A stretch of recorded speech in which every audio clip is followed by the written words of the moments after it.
आज हम ratios and proportions के बारे में पढ़ेंगे। सबसे पहले रेशियो की डेफिनेशन देखते हैं। A ratio is a fraction that compares two quantities that are measured in the same units. The first quantity is in the numerator and the second is in the denominator. इसको समझने के लिए मैं एक triangle की example देता हूँ।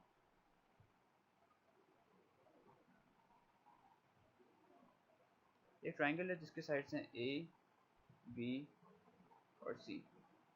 और लेट्स से इसकी कुछ लेंथ्स ले लेते हैं। फॉर एग्जांपल ये मुझे 7 दी हुई है 7 इंचेस, ये मुझे 6 इंचेस दी हुई है, ये 8 इंचेस दी हुई है। अच्छा, अब मैं बात करता हूँ कि मुझे सवाल में अगर सिर्फ लेंथ की ए बी की लेंथ 7 इंचेस दी हुई थी और ए सी की और बी सी की लेंथ नहीं दी हुई थी बल्कि रेशियो बताया हुआ था, तो कुछ इस तरीके से होगा ए सी अपॉन बी सी 8/6।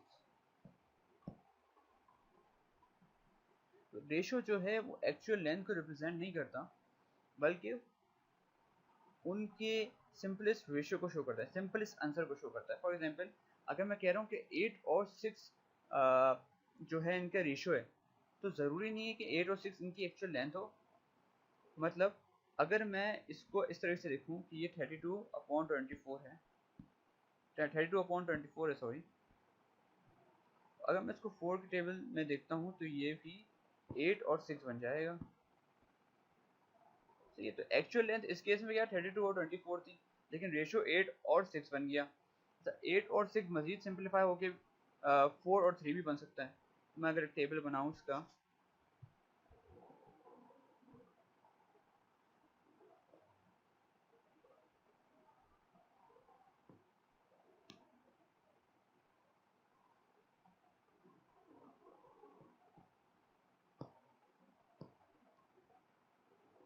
तो यहाँ पे मैं क्या ले सकता हूँ, सबसे पहले 8 और 6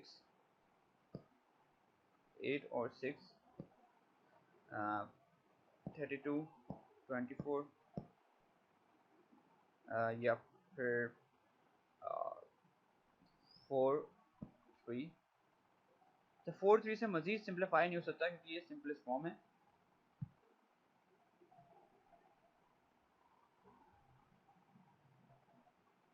अच्छा, मैं एक चीज़ समझा रहा हूँ, 4x 3x। अब मैं कोई भी नंबर को कांस्टेंट नंबर x 4 और 3 में मल्टीप्लाई करता हूँ तो उनका सिंपलेस्ट रेशियो जो है वो 4/3 ही आएगा।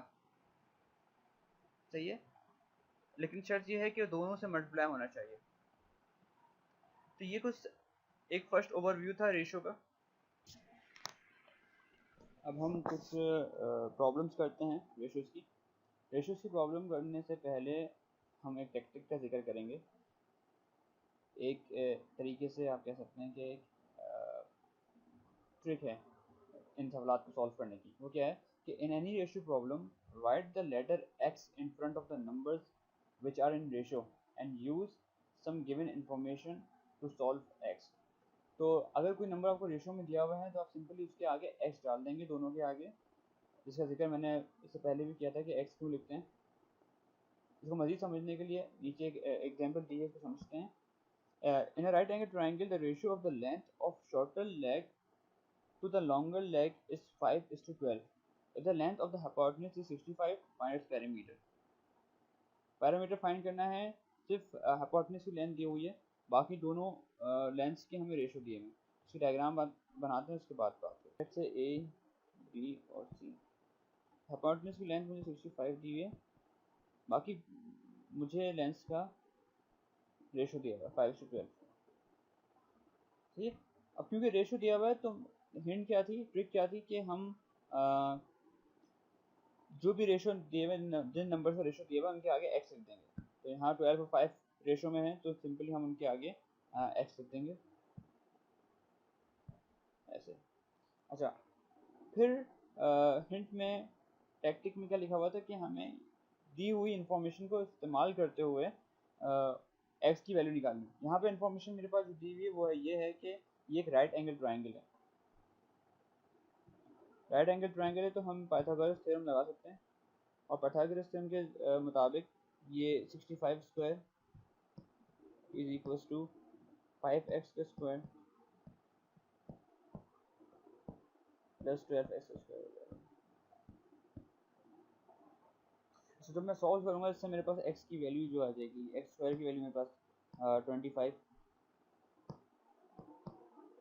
25 आएगी और x मेरे पास 5 आ जाएगी। तो क्योंकि मुझे पैरामीटर निकालना है तो मुझे तमाम लेंथ चाहिए होंगी। तो एक तो मेरे पास 65 है, एक 12x है और 5x है। 12x जो होगा वो हो जाएगा 12 इंटू 5 जो कि 60 होता है। 5x आपके पास 5 इंटू 5 25 होता है। और तीसरी लेंथ आपके पास जो दी हुई है वो है 65। सबका सम कर लेते हैं।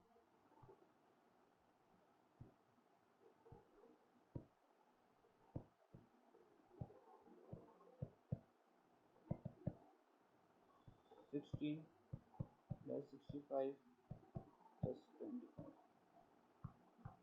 मेरे पास सम इनका आएगा कुछ 150 के बराबर। ये मेरे पास पैरामीटर हो गया। इसके बाद एक और एग्जांपल को देखते हैं।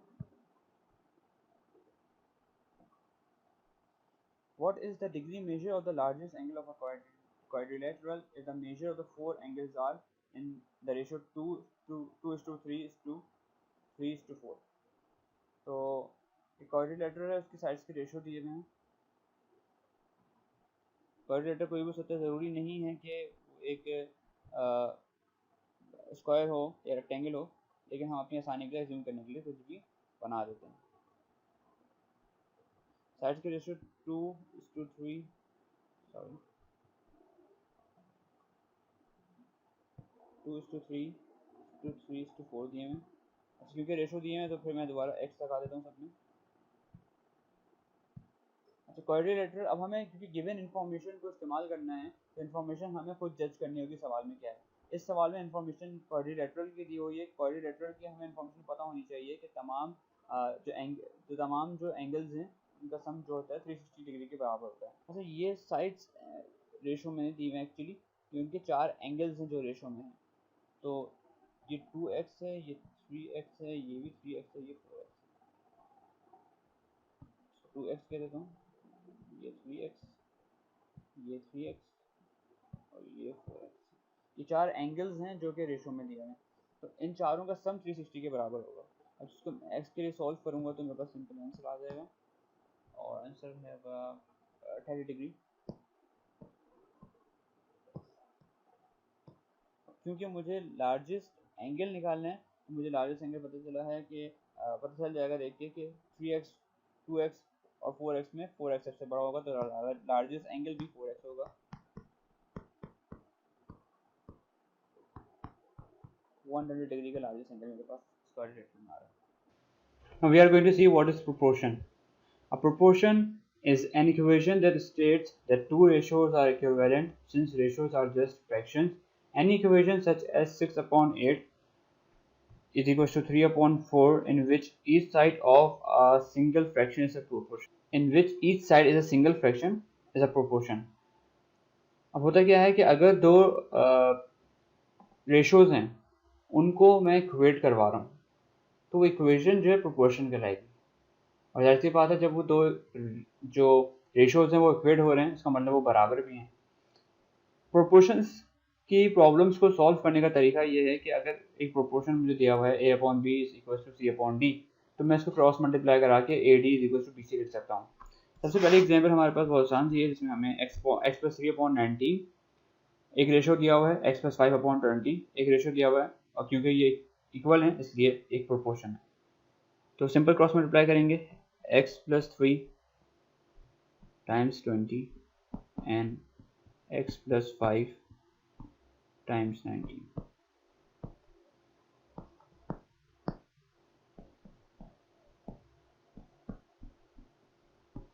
19x + 19 into 5 must be 95।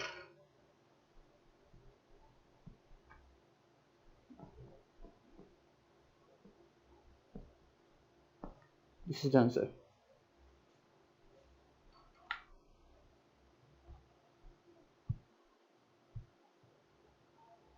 Now we have to calculate the length of side EF in this triangle, which is indicated by an arrow.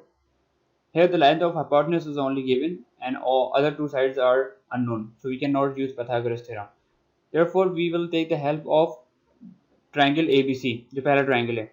इसमें क्या है कि क्योंकि दोनों ट्राइंगल सिमिलर हैं, एक 90 डिग्री का एंगल है, एक 35 डिग्री का एंगल है, तो यकीनन तीसरा एंगल भी दोनों का सेम होगा. तो जब दो सिमिलर ट्राइंगल्स होते हैं तो उनके साइड्स के रेशियो को मैं प्रोपोर्शन में ले सकता हूँ, ये एक प्रॉपर्टी है. तो यहाँ पे AB अपॉन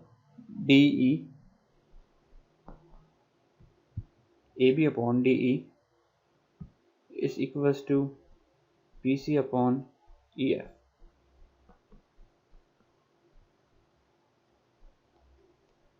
AB यहाँ पे मेरे पास 10 है, DE 14, BC मेरे पास 6 और EF मुझे मालूम करना है.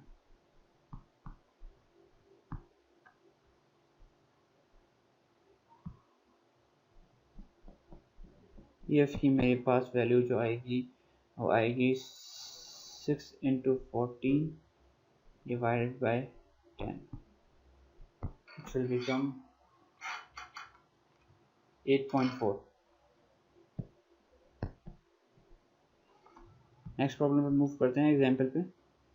Frank can type 600 words in 15 minutes if Diane can type twice as fast. How many words can she type in 40 minutes? Frank can type 600 words in 15 minutes if Diane can type twice as fast. इसका मतलब यह है कि अगर Diane twice as speed से लिखती है, इसका मतलब यह है कि अगर Diane की स्पीड twice है तो 15 मिनट्स में वो 1200 वर्ड्स जो है लिख सकती है. इसका मतलब यह है कि अगर मैं स्पीड वर्ड्स और टाइम की बात करता हूँ तो डायन जो है, डायन मेरे पास 1200 वर्ड्स लिख रही है 15 मिनट्स में. फिर वो पूछ रहे हैं how many words can she type in 40 minutes. 40 minutes में कितने वर्ड्स लिखेगी. ये सिंपल फ्रैक्शन बन जाएगा 1200 अपॉन x 15 अपॉन 40. अब यहाँ पे मैं क्रॉस मल्टीप्लाई करके वैल्यू निकाल सकता हूँ. ये 1200 इंटू 40 डिवाइड बाई 15 हो जाएगा.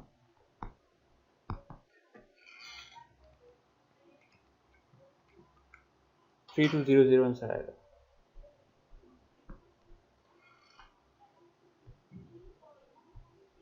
A Boyle's law states that at a fixed temperature, the volume of a gas varies inversely as the pressure of the gas in a certain gas occupies the volume of 1.2 liters at a pressure of 20 kilograms per square meter. What volume in liters will the gas occupy if the pressure is increased to 30 kilograms per square meter? अच्छा, Boyle's law state कर रहा है कि अगर at a fixed temperature the volume of a gas varies inversely, इसका मतलब है volume very कर रही है इनवर्सली प्रेशर के. अब जब भी हम प्रोपोर्शनलिटी की साइन हटाते हैं तो कांस्टेंट होता है, तो मैं के से रिप्रेजेंट कर देता हूँ. if the pressure of the gas if a certain gas occupies the volume of 1.2 liters at a pressure of 20 kilograms per second, तो ये जो पहली इंफॉर्मेशन दी है इसकी वजह से हम के की वैल्यू निकाल सकते हैं. और क्योंकि के की वैल्यू तो कुछ भी हो सेम रहेगी, बाद में चाहे प्रेशर और वॉल्यूम की वैल्यू चेंज हो भी रही हो तब भी के की वैल्यू सेम रहेगी. तो अगले पार्ट में मुझसे ये पूछ रहा है कि 30 किलोग्राम्स वॉल्यूम जब हो जाएगी तो प्रेशर क्या होगा. तो मेरे पास के होगा उस वक्त, वॉल्यूम दी भी होगी, प्रेशर मैं निकाल सकता हूँ. सबसे पहले मुझे के निकालना होगा. के आएगा V इंटू पी से. पहली इंफॉर्मेशन के मुताबिक मुझे के दिया, वॉल्यूम दी हुई है 1.2 लीटर्स और प्रेशर मेरे पास है 20 किलोग्राम्स पर सेकंड. तो ये मेरे पास 24 आ जाएगा.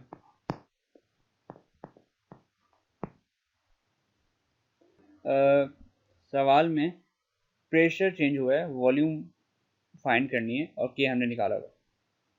तो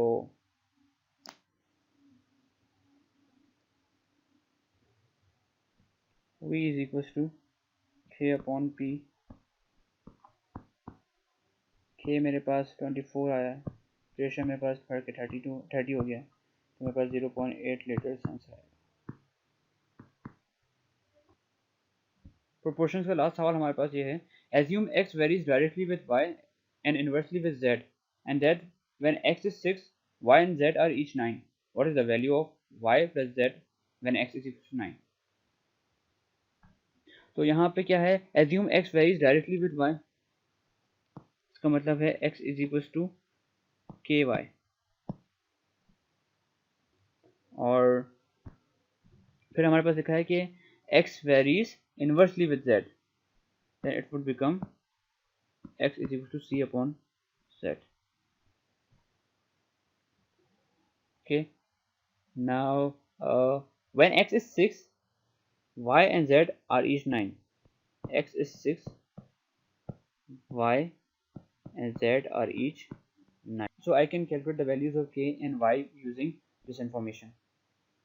First of all, calculating the value of k, x upon y would become 6 upon 9, become 2 upon 3. Then let's calculate the value of c. It will become xz, 6 into 9, which is 54.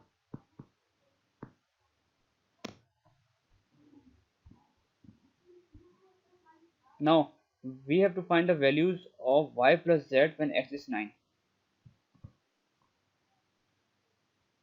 Now when x is 9, we have to find the values of y plus z. For that we will have to first find the values of y and z. Now k and c would remain the same because they are constants. To calculate the value of y, first of all, it will become x upon k, or I can write 9 multiplied by 3 by 2, become 13.5.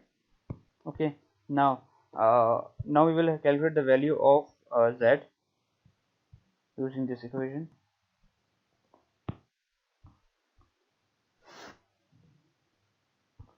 X was c upon z. X was equals to c upon z. We have to find the value of z, so it would be z is equal to c upon x.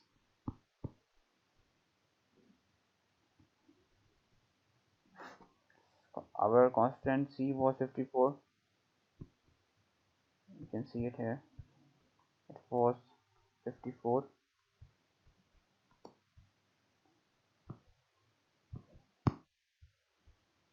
So now 54 divided by x, x is now changed to 9. So 54 divided by 9 is 6.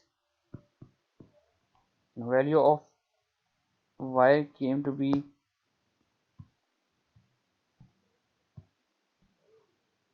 13.5 and z is 6, and we were asked to calculate the sum.